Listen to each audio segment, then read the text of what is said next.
Cost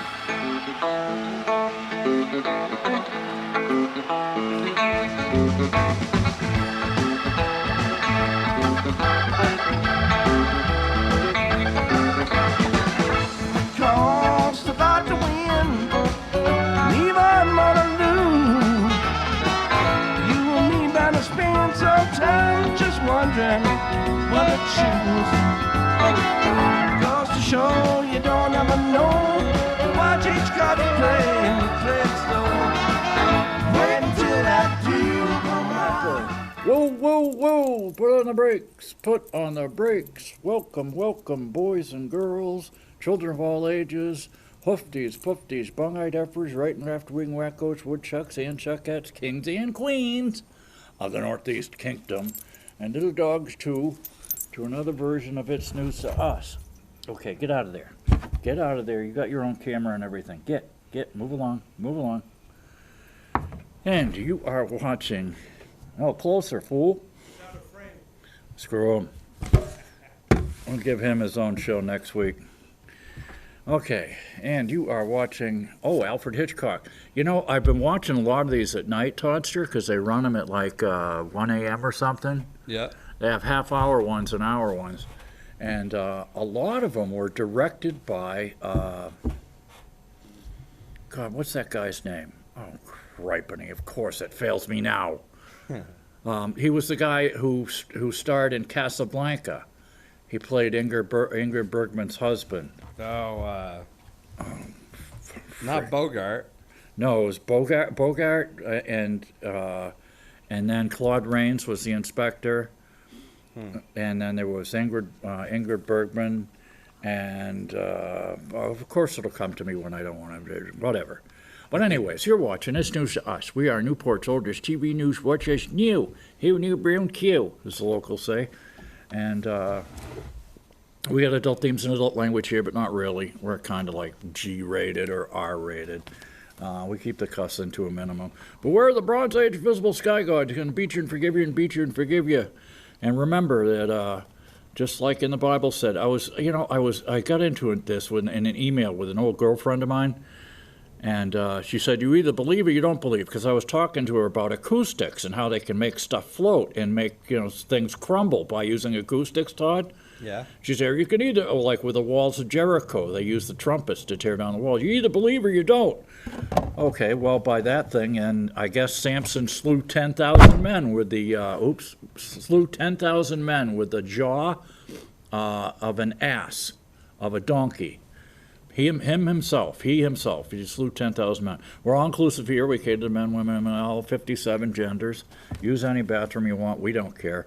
And we got a geezer in the White House. Look out, look out, look out. He's in bed by 7. Don't know where he is. But that's okay. That's the way it's supposed to be. And defund the police? No, defend the police. I'm telling you, they got a crappy job. They have to deal with the same old jerks and drunks and wife beaters and husband beaters and junkies and oh my God, and and it's like they get disillusioned after a while, but you'd be happy to see them when you're wrecked into a tree on the side of the road. And here we attack ideas, not people, fool. So that's what it's supposed to be. I may disagree with everything you say, but would fight to the death for your right to say it. And I got a musical. See if you can guess who this was. This was years and years ago, Toddster, right? Okay. In 1974, I got out of high school with my trade certificate, and I'd already been working on work release, apprenticeship. We'd go to work a week and then go to academics a week. And I was doing a tool and die apprenticeship at Sanborn Machine and Die in Leominster. And me and my drug-dealing buddy got an apartment right across the railroad tracks in Route 12 from the tool and die shop at this place called Leominster Gardens, right? So anyways, what he used to do is he would go down and buy large quantities of weed in Worcester. And it was better to have 2 people in the car back then, especially because he had dealer plates, and I had relatively short hair. And he had dealer plates because his father had a car lot. So he used to drop me off at this nightclub, and he'd go to some dealer, a big dealer's place, and load up with weed in the trunk and then come back and pick me up at the club, right? So it was, I don't know, it was near a college. I'm not sure if it was like Quinsigamon or, that school that Clarence Thomas went to. It's some Catholic college they got in Worcester. I can't remember. It was a big college, and it was a good-sized club. And they had room for a stage, but there wasn't anybody playing there usually. I'd go in there, have a couple beers, and then Kevin would come and pick me up, and would go up to Leominster, near the New Hampshire border. Well, one day he drops me off. He says, "I'll be right back." And he usually didn't take that long. So he drops me off at the bar. And damn it, it's like I only got like 20, 30 bucks on me. Well, I mean, draft beers were like 50 cents. And there was like a, I don't know, $3 or $4 or $5 cover charge, right? Because they had a band playing. And it must have been a Thursday, Friday, Saturday night, something like that. So he drops me off, and I'm all like, a cover charge, great, So I got to pay a cover charge, and I'm only going to be here for maybe a half an hour tops, right? And so I get in there, and who is playing, Todd, but a girl with a beat-up old Stratocaster with red hair. And man, was she playing the crap out of this guitar. Mostly blues, country rock, stuff like that, but mostly playing blues. With a slide? Slide too, yes. Oh, I know who it is. Can you guess who it was? Who was the mystery player? Is it Bonnie Raitt? Exactly. Aha! This was in 1974. Wow. And so then Kevin comes to get me, right? And he's all like, he says, come on, we gotta get out of here. He says, they just let me in. He says, if I'm here more than 5 minutes, they're gonna make me pay the cover charge. I'm all like, well, geez, I said, Kevin, sit down. You should hear this girl play. She's incredible, right? He's all like, I got 5 pounds of Jamaican stinking up the trunk of my car. He says, come on, we gotta get out of here. So I'm all like, all right, damn it. And that was my Bonnie Raitt story. Well, you got to see her play, I guess. I'm assuming this is before she's. Oh, before yeah. She hit it, yeah. I don't know if she'd even had an album out by then. I think she did.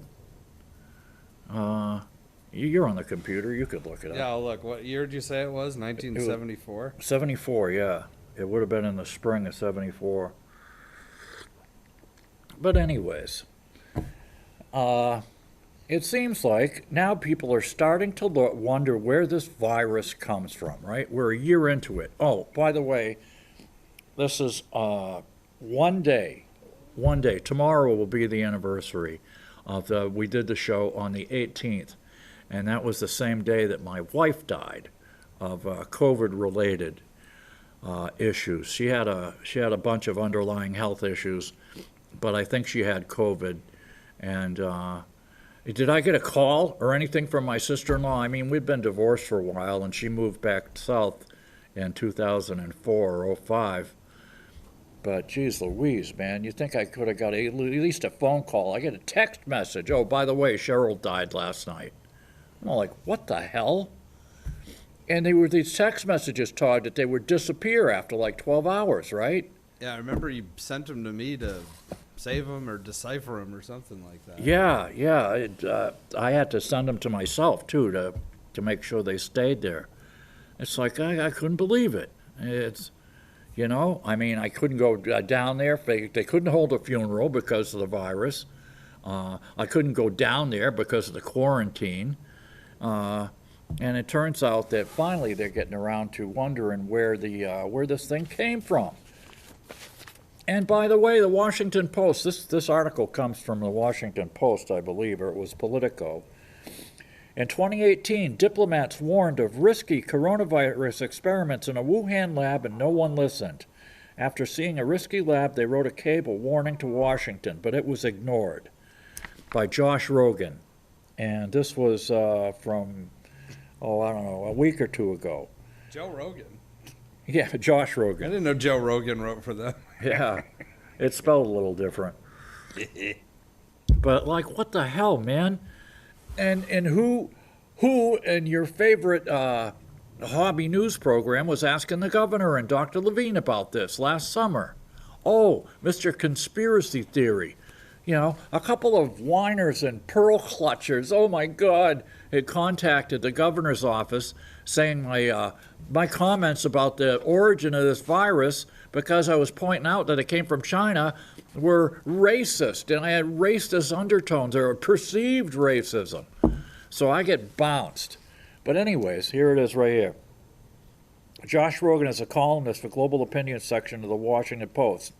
And by the way, the Washington Post, they came out with not a retraction, but a correction. Remember, they said they accused Trump of calling up a Georgia elections official and saying, damn it, I want you to get me these votes, or make sure these votes come out right, or whatever. Remember that? Yeah. And they used it in the impeachment trial, for crying out loud. And it turns out the story was completely made up. So that they put a full front page retraction. We're sorry, Mr. Trump. We lied and we made this story up like the Russian collusion hoax. Oh no, it's in a little corrections part way in the back.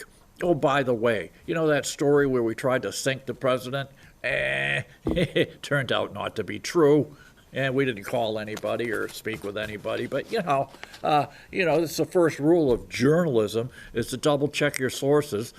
Before I asked the governor or Dr. Levine any question, I would look up on the net at least 2 or 3 different places through the search engine and find out the data, or get it right from the magazine from which it was published, before I'd ask a question. But oh no, that's just me. I'm a hobby journalist. Anyways, on January 15th, in its last days, Trump's State Department put out a statement with serious claims about the origins of the virus. They said U.S. intelligence had evidence that several researchers were sick with COVID symptoms in the fall of 2019, implying the Communist Chinese government had hidden crucial information about the outbreak for months. And the Wuhan Level 4 lab, despite presenting itself as a civilian institution, was conducting secret research projects with the Chinese military. The State Department alleged a government cover-up and said that Peking continues to withhold vital information that scientists need to protect the world from this deadly virus and the next one. The exact origin remains a mystery to this day. But the search for answers is not just about assigning blame. Oh, and speaking of which, they're saying like, oh yeah, there's a lot of hate crimes against Asians nowadays. Well, look at the perpetrators of where these crimes are being committed. Where are these crimes being committed? In urban areas. And who's committing them? Well, let's just say that they're not the white supremacists they would have you believe in Washington. They're people who live in the urban areas who are not Oriental, or what do you call them? Asian. And which reminds me, by the way, according to anthropologists, there are 3 races, supposedly: Caucasian, Negroid, and Mongoloid. But, in reality, there's really only one race, and it's the human race. So it's about time we got over this stupid crap and get back to living life. The original Chinese government story is spread from a seafood market, and that was widely accepted. But cracks slowly emerged throughout the late winter and spring of 2020. The first known case had no connection to the market. They said they closed the market and sanitized it before proper samples could be taken. It wouldn't be until May that the Chinese CDC disavowed the market theory, said it had no idea how it began. And let's see. To some inside the U.S. government, the name of the lab was familiar. Its research on bat viruses had drawn the attention of diplomats, and we told you and showed you that Fauci, the great Saint Tony Fauci, who is now saying, oh, that 6 feet thing we told you about, well, it turns out 3 feet's fine. And when I told you no masks, you didn't need to wear masks last year, well, not only do you have to wear masks, you should wear 2. But, we'll get to that anyways. So the lab was familiar. The research had drawn the attention of diplomats in late 2017. said that the lab's own scientists reported a serious shortage of trained techs and investigators to safely operate this high containment lab, but their cables to D.C. went ignored. When I published warnings about the cables in April, they added fuel to a debate. Trump said he was investigating, and Pompeo said to come clean about the origin. Let's see, but Trump and the Chinese president, he's not a dictator, right? He's a president. Sure. Yeah, communist countries, you get to vote for like one candidate, you know what I mean? Make your mark right here for a glorious leader, like in North Korea. Now the Biden's team is walking a tightrope, calling on Peking to release more data, while declining to endorse or dispute the Trump's claims. It remains entangled in domestic politics. But anyways, back in late 2017, officials at the embassy attended a conference. They saw a presentation of a new study put out by Chinese scientists, including several from the Wuhan lab, in conjunction with the U.S. NIH. And it's the NAID that Fauci actually funneled the money through to this lab in China when it was outlawed, when this type of research, that Frankenstein research, was outlawed in the United States. Since the 2002 outbreak of SARS, scientists around the world have been looking at ways to predict and limit future outbreaks. The NIH funded a number of projects that involved the Wuhan scientists, including their work with the bat viruses. Let's see. The new study was entitled Discovery of a Rich Gene Pool of Bat SARS-Related Coronaviruses Provides New Insights into the Origin of the SARS coronavirus. The research, we learned, found a population of bats from caves that gave them an insight, blah, blah, blah. They contained a spike protein that was particularly good at grabbing onto a specific receptor in the human lung cells known as an ACE2 receptor. That meant they were very dangerous for humans, and these viruses were now in a lab which they were largely unfamiliar. Let's see. The embassy health and science officials decided to go to Wuhan and check it out. In total, they sent 3 teams of experts in late 2017 to meet with Shi Zhengli, often referred to as the Batwoman, who actually got funding from the guy who's on the World Health Organization, Peter Daszak, and has been apologizing for the Chinese, but that's a whole other story. So they went to see the Bat Lady, and they sat down and were shocked by what they heard. They told them they didn't have enough techs to operate the lab, and they were asking for more support to get it up to top standards. So the diplomats sent cables back to D.C. about their visits. Let's see. Together, these 2 points, a dangerous group of viruses being studied in a lab with real, were intended as a warning about a public potential health crisis. Let's see. The cable was a warning shot, one official said. They were begging people to pay attention to what was going on. The world would be paying attention soon enough, but by then it'd be too late. The cables weren't leaked to me by any Trump official. Pompeo was angry when he found out about the leak. Anyways, let's see. Xi had warned Trump in that call that China's level of Trump started calling it the China virus, deliberately blaming Peking in a racist way. It's not racist to mention what country it came from, damn it. You want to talk about racist, the Chinese won't let anybody but Chinese into their country. And by the way, they have their political prisoners and their Muslims are herded off into concentration camps where they're removing organs and stuff like that and selling them. But that's okay. You know, that's what do you call it? What did Joe Biden call it? That's a cultural issue. But he also called it the Kung flu. That's a little different. He never said that out in person. And supposedly one of the reporters said that they heard one of the staffers in the White House call it that. Oh, maybe. So you've got two forms of hearsay, Todd. You know what I mean? My favorite comment about that is Dave Chappelle. Yeah. Because he goes, he said that story about, Trump calling it the Kung flu, and he goes, my thought was, "You hilarious bastard." But then he goes, "I'm a comedian. I'm supposed to say that. You're the president. You're not. Leave the jokes to me."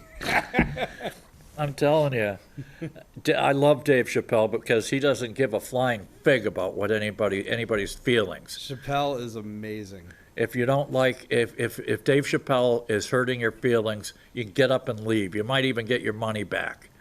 He probably would give you your money back, actually. Yeah, exactly. Do you know that he's doing shows and he's doing quick PCR tests for free to everybody that comes to the show? So you can find, I mean, I don't know how accurate they are, but they're not, like, he's eating that cost just so he can have an audience. But the guy's got, you know, I couldn't afford to do that, but he certainly can. Yeah, yeah. But then he also takes your cell phone and puts it in a bag. so, you know, yeah. Anyway. Yeah, I started seeing that. I started noticing that stuff at a Hot Tuna concert at Higher Ground, right? First, it was people playing games on their stupid phones, and like, and then like the next year or year after that, it was people in the audience holding them up, filming the show. That's better than playing games, I guess. Yeah, I guess. It's like, you know, I can't imagine bringing a date out to see a concert and having her sit there and tap, tap, tap on her phone while these guys are playing their hearts out. You idiots.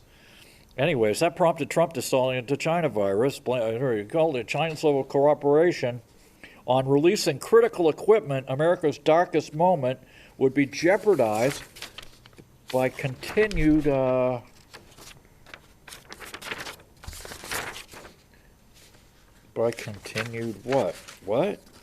continued accusations. Anyways, at the same time, some members of the intel community leaked to my colleagues that they discovered no firm evidence that it came from the lab. That was true in a sense. Large part of the scientific community decried my report, pointing to the fact that natural spillovers, don't you just love that term? It's not a release of a deadly pathogen, Toddster. It's a spillover, like you spilled your drink or something. Yeah, of course, some of it's going to spill over out into the public and, you know, and kill millions of people, but hey, we don't care. Let's see. Anyways, likewise, American scientists knew and worked with Bat Lady, said couldn't say for sure her lab was unconnected with it. They no way they could exactly know. But in May, Chinese declared that they had ruled out the possibility of the seafood market, completely abandoning their official story. As for the Batwoman, she didn't think the lab accident theory was so crazy. In her March interview, she described frantically searching her own lab records after learning about the outbreak. Could they have come from our lab, she kept asking herself. She said she was relieved when she didn't find any new coronavirus in her files. That really looked like took a load off my mind. I hadn't slept a wink in days. Of course, if she had found the virus, she likely wouldn't have been able to admit it, given the Chinese government was going around the world insisting the lab wasn't involved with the outbreak, and they were jailing doctors who were warning other doctors about it, accusing them of spreading misinformation, kind of like here in the United States, where if Tweety and BlueTube and the rest of them don't like your whatever you're saying, you know, you get yanked like Trump. Oh, they're telling Trump ought to tell his people to take the vaccine. It's like, whoa, wait a minute. It was Harrison Biden who came out and said, I'm not taking any vaccine if Trump made it, like he's down there in the basement, like Bob Dylan's song, mixing up the medicine. You know, and now they're saying, well, Donnie's in the basement mixing up the medicine. And now they're coming out and saying, well, we got a lot of hesitancy. Oh, I can't understand why. You gave it to Hank Aaron and he tipped over 2 weeks later, but that's, you know, hey, we was old anyways. Excuse me. A key argument of those disputing the lab accident is that researchers did their work out in the open and disclosed the research they were performing. This argument was used to attack anyone who didn't believe their firm denials that the lab was responsible. But one senior official told me that many officials in the parts of the U.S. government, especially the National Security Council and the State Department, came to believe that these researches had not been forthcoming as claimed. What they were worried about was the so-called gain-of-function research. Now, doesn't gain-of-function sound a lot better than weaponization, Toddster? It sounds, yeah. Yeah, officer, I wasn't converting my semi-automatic rifle into a fully automatic rifle. I was just increasing its gain of function, Todd. That's all. Yeah. I know it's a federal offense, but, all you got to do is grind off this little pin here and, hey, it's a lot more fun at the range. Oh, yeah, gain of function in which the virulence of transmissibility is deliberately increased. Like Frankenstein. Haven't we seen this movie before? The scientist comes in, he creates the monster, it gets loose, starts killing the villagers come out with torches and pitchfork, burn the lab, kill the monster, and then, it dies down until we get another sequel. Like Bride of Frankenstein, which is actually better. It's Frankenstein. Yeah, Frau Blucher. Every time they mention that woman's name, the horses freak out. Oh, yeah. Oh, I love Mel Brooks. Oh, yeah. Man. He's just like Dave Chappelle, only Jewish. He doesn't give a flying fig about you, me, tomorrow, or the day after, man. I watched The Producers the other night.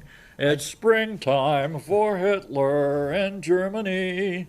I saw that it was on, and I wasn't going to be home, so I taped it. I'm going to watch it this weekend. I've seen it before, but... Classic. Oh, yeah. Classic.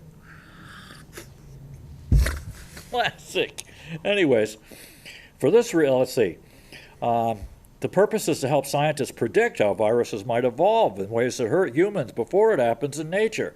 But by bypassing their natural evolutionary cycles, these experiments create risks of a human-made outbreak if an accident occurs. For this reason, the Obama administration issued a moratorium on these experiments in October 2014, something we told you about again last summer. The Woohoo Institute openly participated in gain-of-function research in partnership with U.S. universities and institutions. That would mean Dr. Tony, the guy from Brooklyn there, whatever. You don't want to wear a mask. You get schmutz and, you know what I mean? Who needs it? You don't need no wear mask, no. Oh, afterwards they say, we was just trying to save them for the people, the medical personnel. Oh, that's not what he said at the time.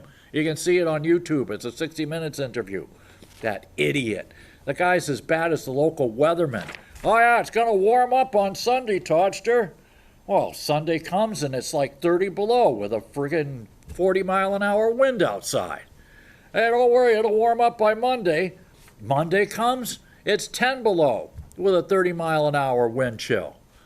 And then finally, Tuesday, oh, it's going to warm up by Tuesday. Yeah, finally. No kidding.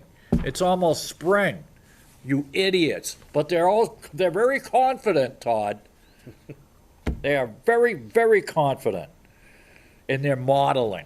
So anyways, but officials told me the government had evidence that the Chinese labs were performing this gain of function, the weaponization, on a much larger scale that was publicly disclosed, meaning they were taking more risks in more labs than anyone outside of China was aware of. This insight, in turn, fed into the Lab X hypothesis in a new and troubling way. A little-noticed study was released in 2020 by Chinese researchers, including several affiliated with the Academy of Military Medical Science. The scientists said they created a new model for studying CoV-2 by creating mice with human-like lung characteristics by using the CRISPR gene editing technology to give the mice lung cells with a human ACE2 receptor that allowed them to easily infect human lungs. These are, again, I was talking with Ray about this last week, man. These are called, there's two kinds of mice. They have wild mice, okay, that they have, in your house, right, Toddster? and they have humanized mice that they use in the laboratory. I remember seeing a picture of a humanized mouse where they had taken a piece of cartilage from a human being and used the stem cells from an ear or something, and they were growing a human ear on the back of this mouse, this humanized mouse, Todd. Yeah. So that somebody who had lost their ear, they could actually remove it from the mouse and install it on a human being with no rejection.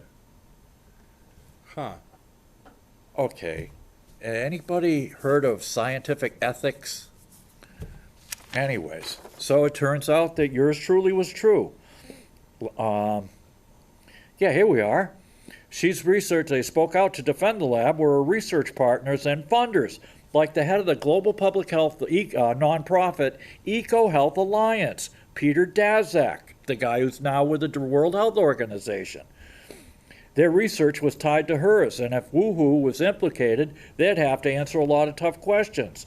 Likewise, the American scientists who knew and worked with Bat Lady could not say for sure her lab was unconnected with it, because there's no way they could know exactly where the lab was doing outside of their projects. Peking threatened Australia and the Europeans for even suggesting an independent investigation into the origins of the virus. Oh, okay, Joe. Yeah, you so smart? We're going to shut off all your antibiotics and everything, and then you'll be screwed. Because, see, you got rid of the guy, the America First guy, you know, the guy with the big mouth in the Twitter. Oh, you got rid of him. So you're back to dependent on us, the communists, for all of your stuff, how you like it now. In May, CDC officials declared to Chinese state media they'd ruled out the possibility that the market was the origin, completely abandoning the original story. As for Batwoman, she didn't think it was so crazy. Could they have come from our lab, she recalled asking herself? Unbelievable. Okay, anyways.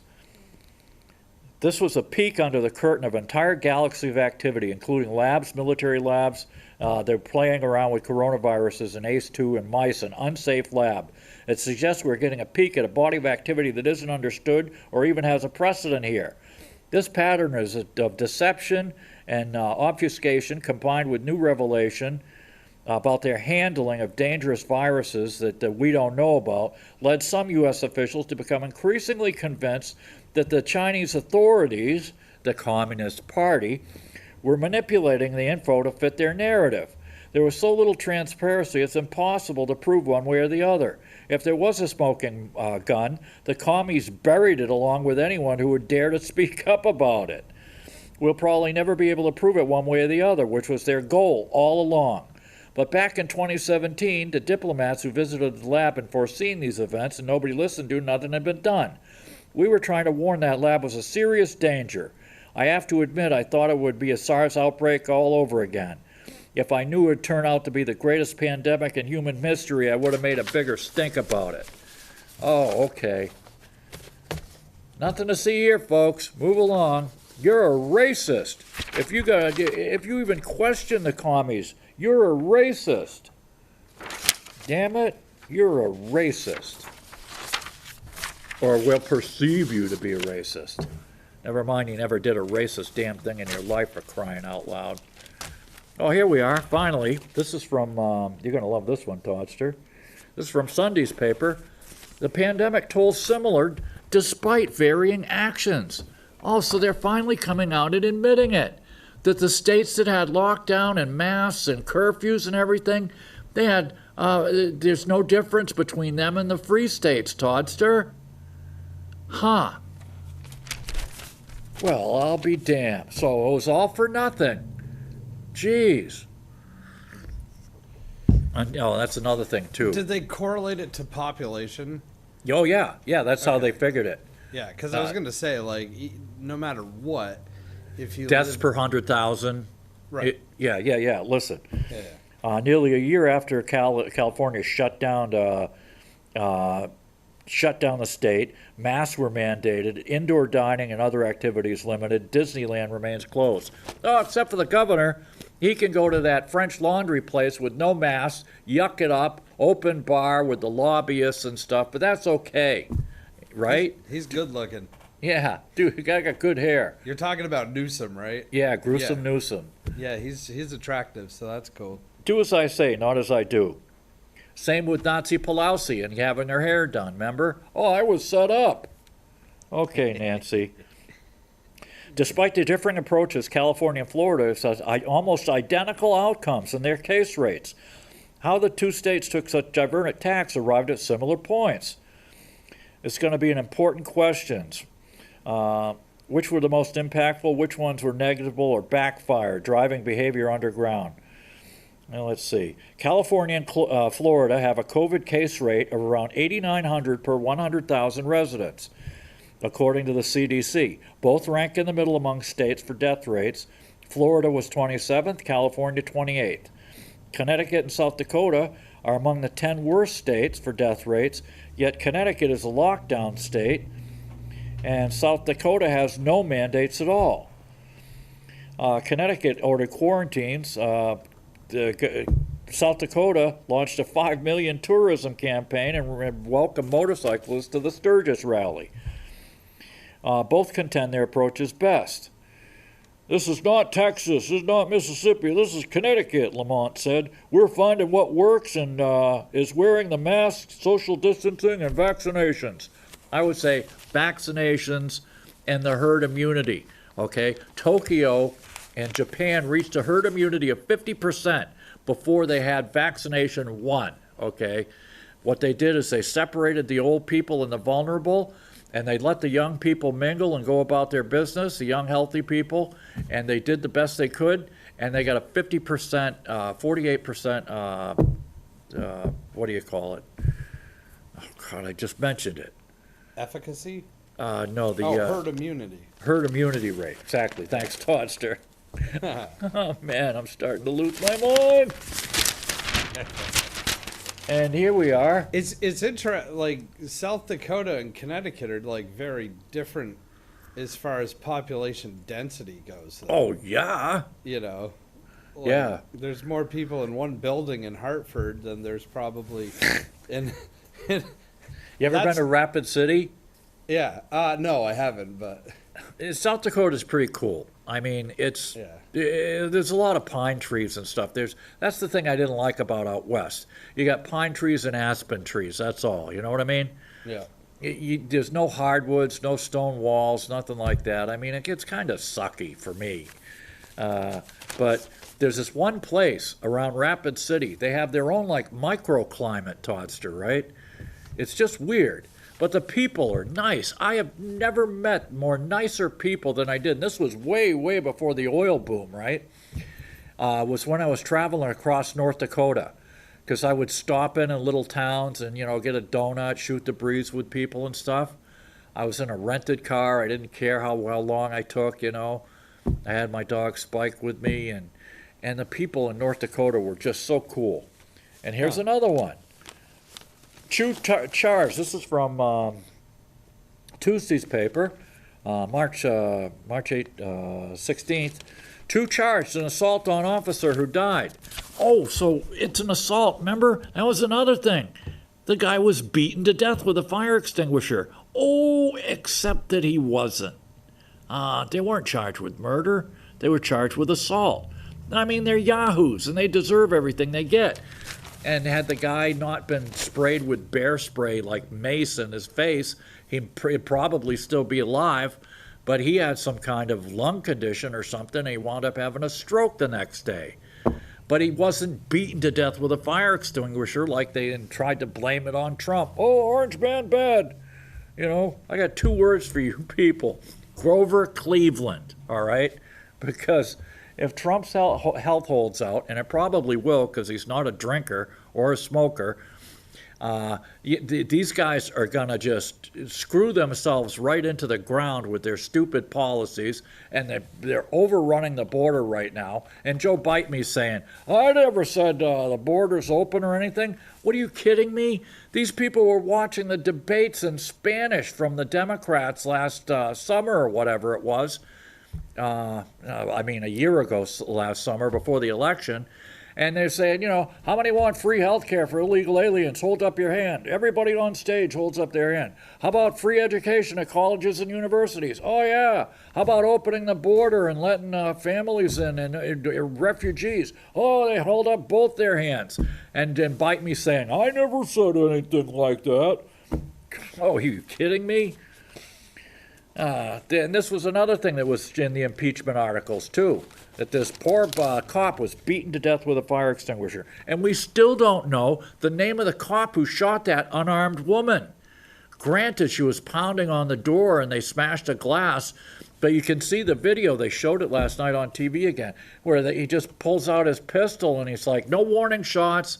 Nothing that you could hear. There's so much noise anyways. And boom, he blows that Ashley Babbitt girl away. An Air Force veteran, unarmed, blows her away. We still don't know that cop's name. But you know what? I guess she doesn't count because, hey, she doesn't count. And here we are, Pope, no blessing for same-sex unions and same-sex marriages. Well, you know what? Every marriage is a same-sex marriage, thanks, Toddster, because if you don't have the same sex with the same person, you're not going to be married for very long at all. I mean, that's, Unless you have an arrangement. Yeah. Here we are. The IRS has to answer. It's a total mess, yeah. Let's see. The blessing of homosexual unions cannot be considered licit. There's absolutely no grounds for considering homosexual unions to be in any way similar or even remotely analogous to God's plan for marriage and family. But you know what? According to the Bible, you can still have 10 wives. Is that okay, Toddster? Were we back on this again? Because I thought this was like a fairly accepted thing nowadays, or is this from like... Well, I guess the Pope came out and he stepped on his necktie by saying everything's cool with the gay people. Yeah. And then the old geezers back at the Vatican, they said like, oh, wait a minute, hey, we'd better write this down, Frank. I think you went too far. We're gonna have to change a thing, and maybe you should be quiet about that stuff, huh, Frank? The church and priests can still bless people who are gay who live in fidelity.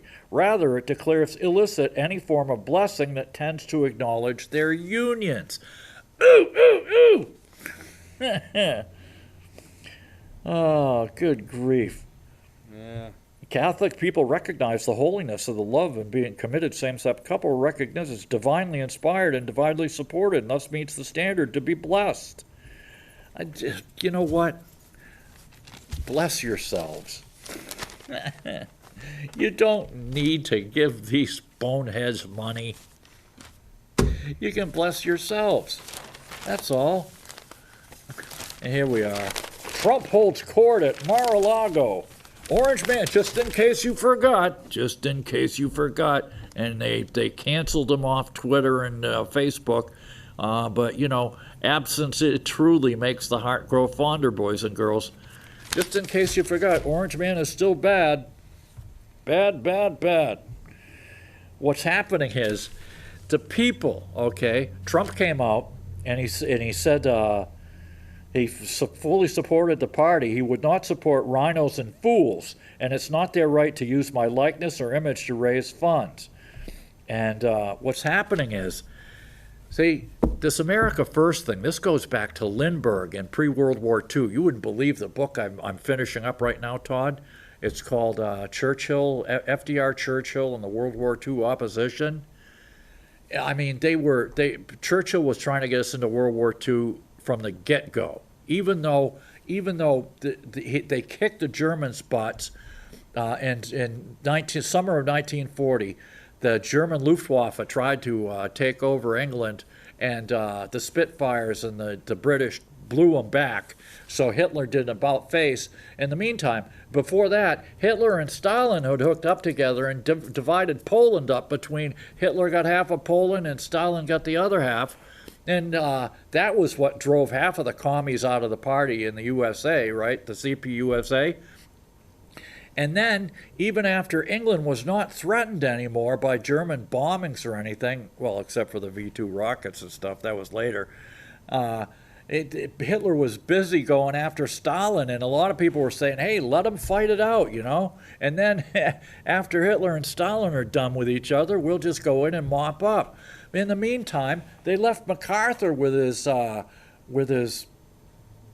shirt out in the wind in the Philippines, and they lost, I don't know, 100,000 soldiers, maybe like 40,000 during the Bataan Death March. They had to surrender. They got no help at all. Meanwhile, we were shipping planes and tanks and everything to communist Russia while we were letting our own boys get run through the meat grinder by the Japs in the Philippines. It's just insane. FDR, I'm telling you, next time I get a dime in my pocket, I'm throwing it away. I don't want that guy's face on my body. Yeah. It's like the Indians with a $20 bill, man. They hate Andy Jackson. You don't see any $20 bills on the Indian reservations. So anyways, what's happening is these America First people are saying, look, we like Trump, we liked his message. We're sick of you people caving in to big business and the open borders crowd and the globalists, and we're going to give our money to Trump. And then Trump can give it to the candidates that he likes, because you people haven't supported us or our jobs. You talk about, oh, Joe Biden, yeah, we've been creating jobs up for years. Yeah, you created them up all right. You created them up and sent them to China. And here we are. FEMA taking on minors at the border. FEMA.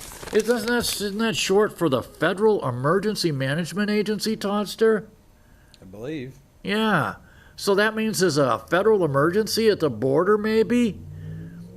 Oh, we finally admitted it. But, you know, oh, geez.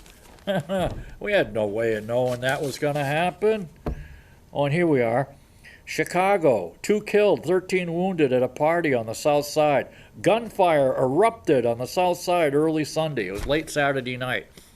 Gunfire, it just erupts, Todd, like a volcano. We have no control over it.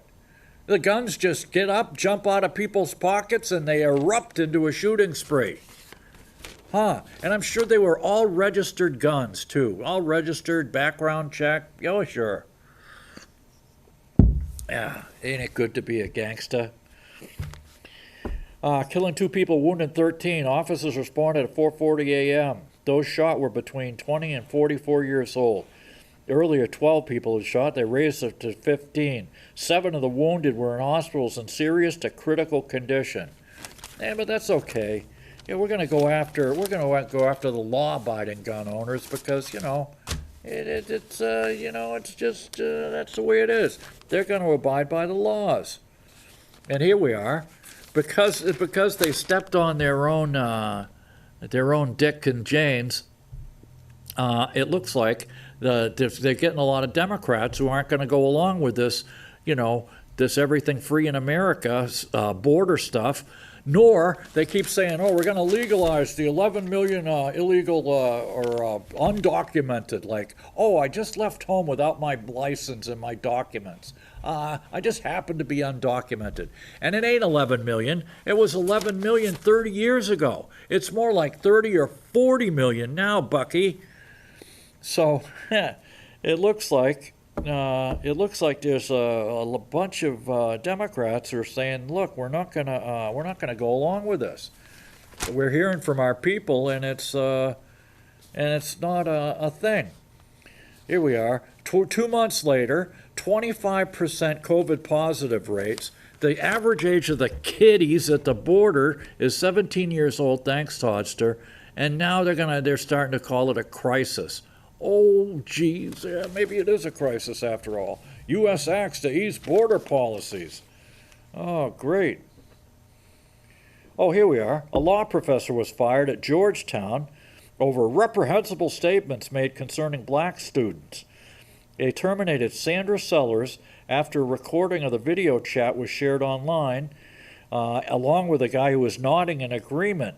The video was shared. It came in a log Zoom call. What did she say that was so bad? she said that the black kids weren't getting weren't getting very good grades. Like, it's a critical statement. It was a statement of fact, but that's it. You're a racist. Gotta go. Sorry. We gotta go. It's just the way it is. Oh man. And speaking of which, remember when Jaxie Jackson said, "America, stay out the bushes"? Here, try not to let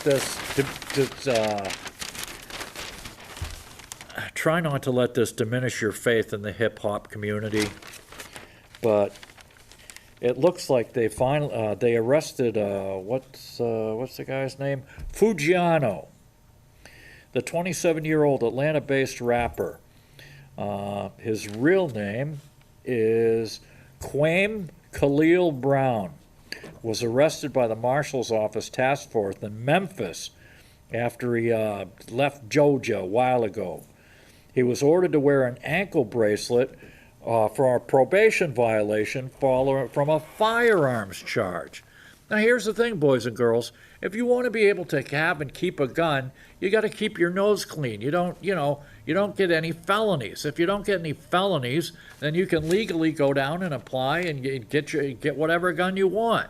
But if you're going to be an idiot and get a felony, when you go to get a pistol, they're going to say, "Sorry, we don't give them to felons." Anyways, he was released on a $50,000 bond last December, and he's supposed to wear an ankle monitor, but he kind of got rid of that. Oh, and the guy who, the Amityville Horror guy, Toddster, he died in prison. Ronald DeFeo, 69, died in Albany Medical Center. He was serving 25 years to life. In 1974, the year I graduated from high school, he killed his parents and 4 brothers and sisters in that haunted house. The house became a basis of a horror movie classic after another family briefly lived there a year after and claimed it was haunted. The owners told of strange voices, walls that oozed slime, furniture that moved on its own, and other supernatural features. And today is St. Paddy's Day, but, in the old days when the Irish weren't considered white people, Todd,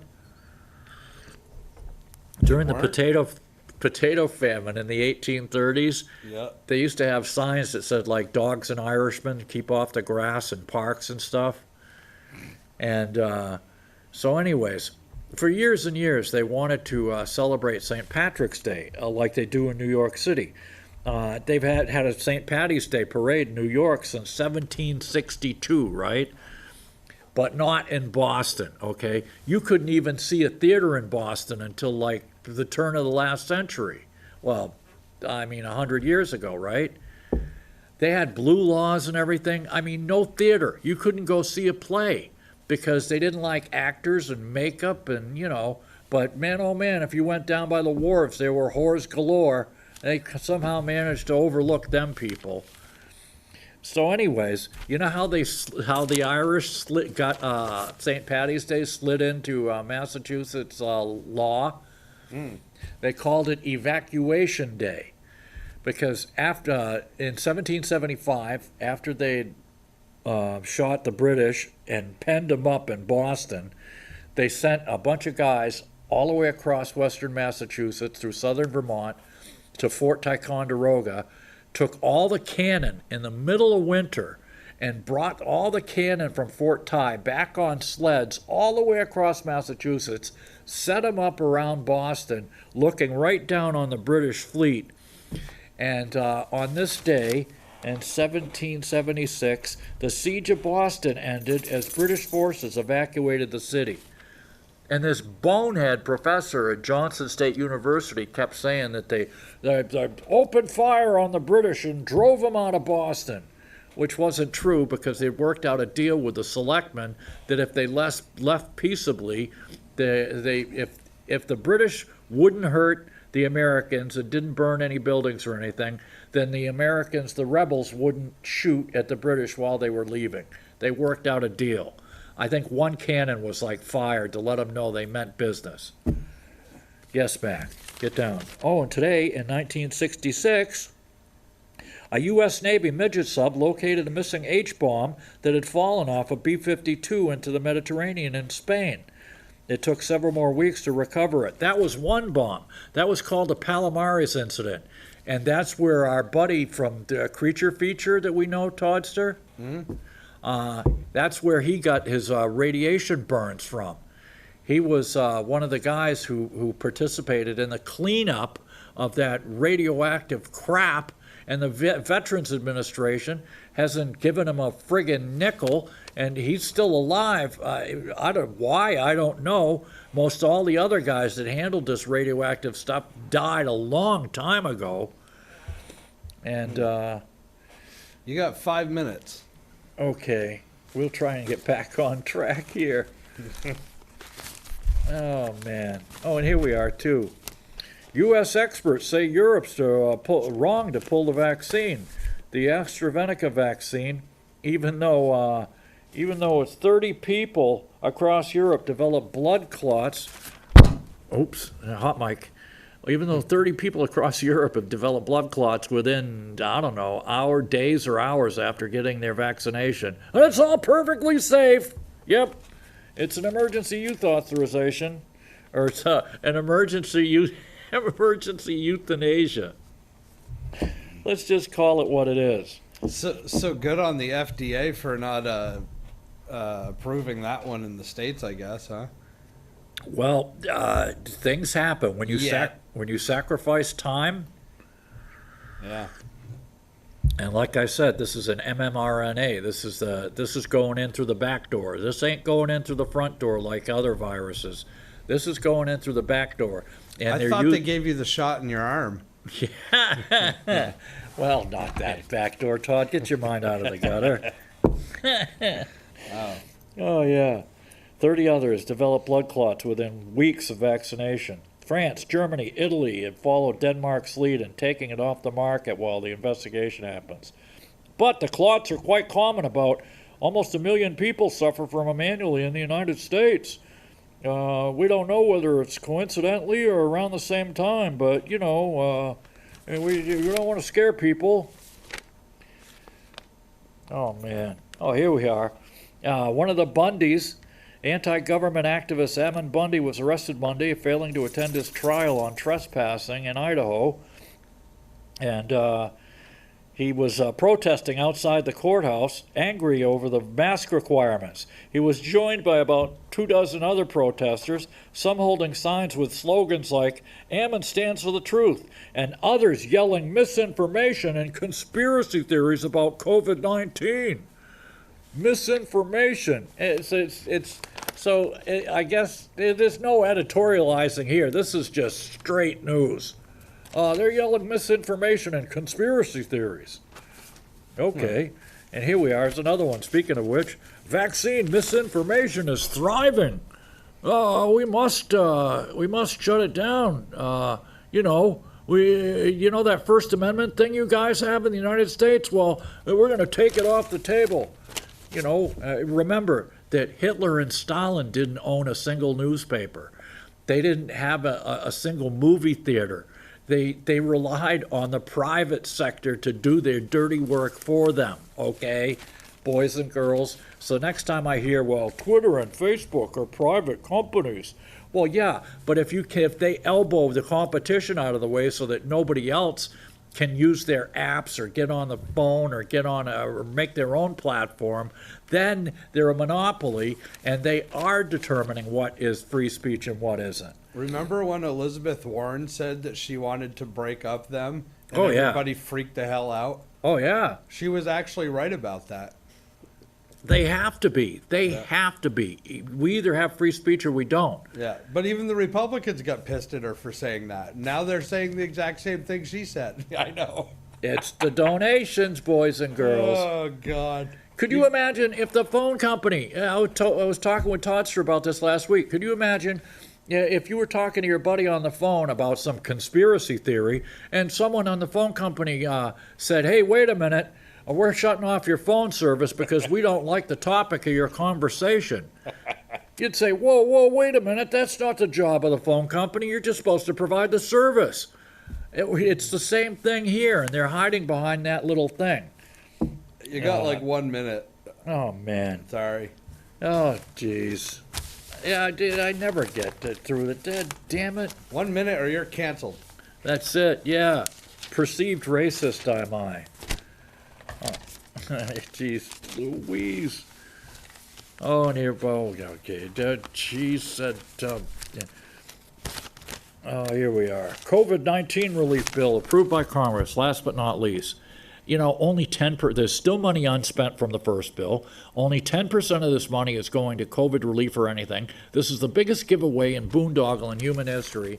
And you watch, inflation's going to go up, gas prices are going up, and we're going to wind up paying the price. We saw this when the Vietnam War, no, it doesn't work out. Once again, Mac, you want to come up? Hurry up, Bucky. We ain't got much time left. Once again, you wasted a perfectly good hour of your life watching this stupid show. And you know what? I don't care if some people are offended. As hopefully we'll see you again next week, inshallah, as the Hebrabs say. So until then, get down on your hands and knees, worship the rock over in you know where, sniff the bum of the guy next to you in the man dress, and say, Allahu Akbar, Allahu Akbar, Allahu Akbar. Wait until that dew go round. Don't you let that dew go down. Wait until that dew go round. Don't you let that dew go down.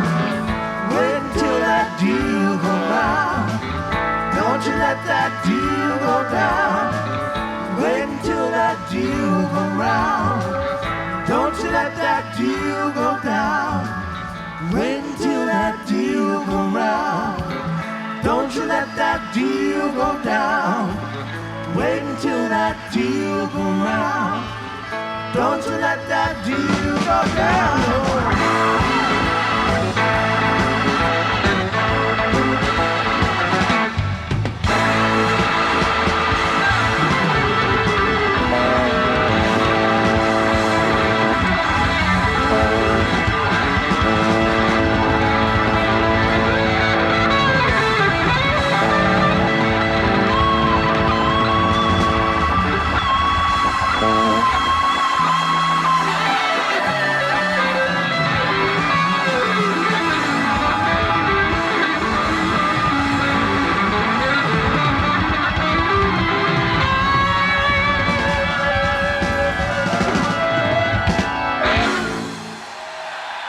We'll be back in a few minutes.